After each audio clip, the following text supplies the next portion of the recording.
What's going on, everybody? Horror DJ back with another Battlefield 3 video full of death, explosions, and fun, the only way Battlefield 3 can bring it.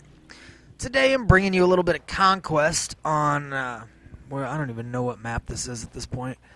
Looks like it's Grand Bazaar. Yeah, it is Grand Bazaar. And 20 and 11, nothing spectacular. I do end up with the MVP. Just because I play the objective and I res a crap ton of people. This game's got a couple really good moments, and the way it started off, I didn't think that we were going to do so well.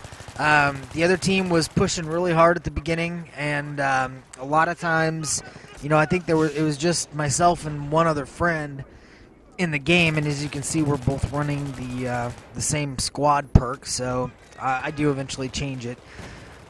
But you know, that's a dangerous thing when you've only, you know, it's just you and another friend, or you know, there's only 2 or 3 of you, and you've got a bunch of Smurfs on your team that you're not 100% sure what they're gonna do or why they do what they do. But we do end up pulling it out, and that's what she said. But the game ends up, you know, it's closer than I think what it should have been. But you know, we do. My buddy and I end up 1 and 2 in the leaderboards on this game. I edited out quite a bit in this game because there were times where I would, you know, spawn on somebody and immediately die, or and then get rezzed and then just to get shot again before I could even stand up.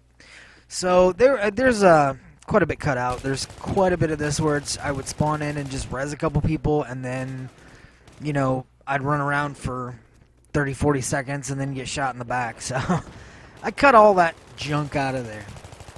Today what I actually want to talk about is the new Battlefield service that's coming out and the downloadable content.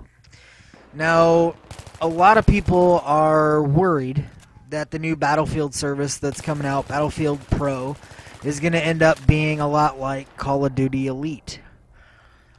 And I'm not sure how that would even, you know, how it would be the same, because Battle Log, for the most part, is everything that Call of Duty Elite has.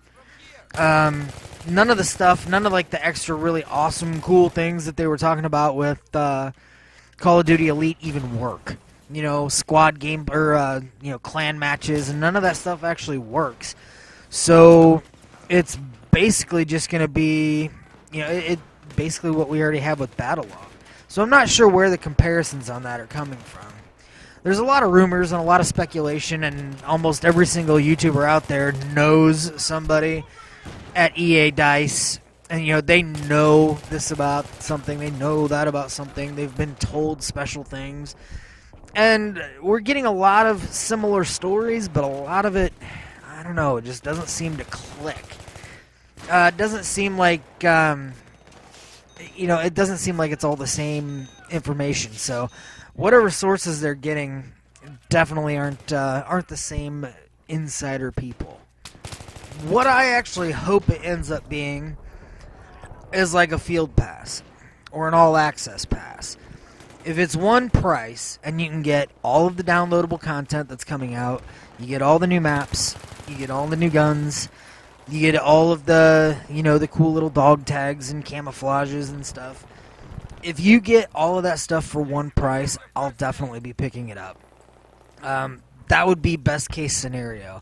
You know, instead of spending $15 to $20 for the next, you know, for the next full, you know, the next, I think, is it what, 4 downloadable contents that are coming out, instead of, you know, paying $15 to $20 per, where you'd be basically buying the game again, price-wise. If it's you know, if it's $45 or if it's $50, anything, you know, $10 to $15 cheaper than what the game would have been, I'll definitely pick it up.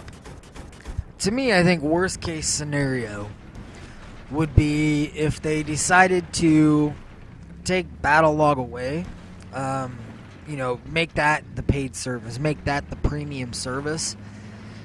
I think that would, number one, I think there would be a huge revolt, and if they got annoyed with the way that Pwn Star and Level Cap and all those guys made a video and, you know, Twitter bombed them, that kind of stuff, well, then yeah, I'm pretty sure the community would explode with rage and destruction and stabbings and carpet bombings of the offices. I can't see that happening, but that's, to me, that'd be worst case scenario. That would be something that would force me to stop playing a game and play something else.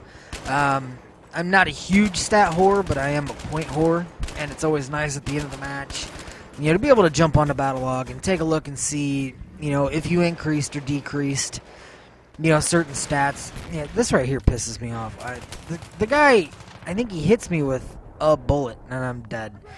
I was getting shot from somewhere else, but he had 6% health. Come on, man. 6%? That's like getting kicked in the dick. That's just bull. Anyway, back to my random thoughts on the downloadable content. Now, the first downloadable content that's coming out is going to be the close quarters stuff. I personally can't wait. The maps that bore me the most are like Caspian Border and Operation Firestorm. I usually do well on them just because I'm always around the objectives. But when it comes to a lot of vehicle-on-vehicle stuff, I don't really drive a whole lot. I'll drive tanks, and I'll do fairly well in tanks and get my fair share of kills with those. But when it comes to like piloting choppers and stuff, and, flying jets, I've never gotten a kill in a jet in this game. I haven't spent very much time in the jets, but to me, I don't know. I think they're there, but they distract from the overall objective playing.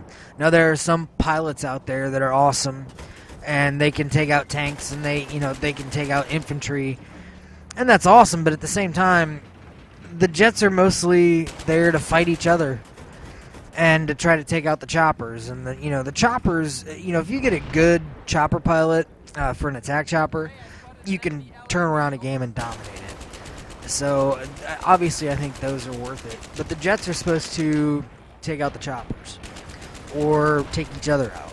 Well, which is it?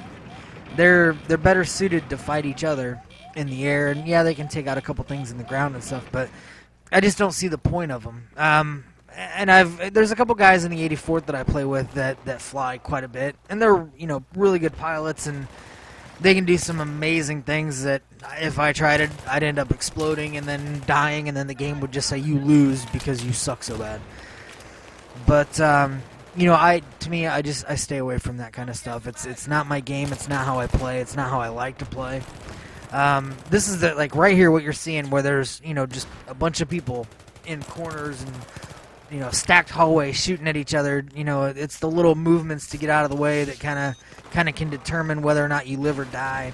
That's the stuff to me that's fun, not 300 feet in the air above somebody that's just running from point A to point B and gets taken out with a chopper and all this other stuff. Not my gameplay. And when it does come to playing the bigger maps like Firestorm and Caspian Border and stuff, I score really high. I don't necessarily get the most amount of kills. I don't necessarily get the most amount of deaths. But I usually get in the top 3 in points, and that's because I'm on the ground and I'm always taking the objectives. There's ways around of, not having to deal with tanks. There's ways around of not having to deal with the stuff in the skies. Find some cover, do what you have to do, and you can get a crap ton of points. I've seen people in jets that go an entire match in a jet, and they went, 3-0. What's the point of that? That's not really even playing the game. If I wanted to do that, I'd go get a flight simulator, Again, there are some pilots out there that are amazing, and they can do amazing things in the vehicles, but that's just not the way I play. When it comes to those maps, for downloadable content, I'll get them.